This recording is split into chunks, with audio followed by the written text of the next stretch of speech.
ডলি, আমি কিন্তু আমি দাঁড়িয়ে মাথার উপরে রোদ। পিছনে, হ্যাঁ পিছনে দাঁড়িয়ে আছে।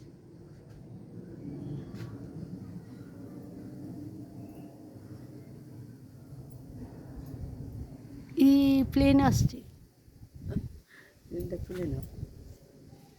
দেখি, দেখ তো, তোর পেছনের দিকে আসবে না, এখানে আসবে। দেখা যাচ্ছে মানে উপর থেকে যাচ্ছে না, দেখা যাচ্ছে মানে উপর থেকে যাচ্ছে না, দেখা যাচ্ছে। আমি কয়েকটা তুলেছিলাম প্লেন সমেত। নিচেতে যেগুলো যায় ওগুলো ওঠে। একদিনে 24 ঘন্টায় 1000-এর বেশি উঠেছিল, দেখেছে।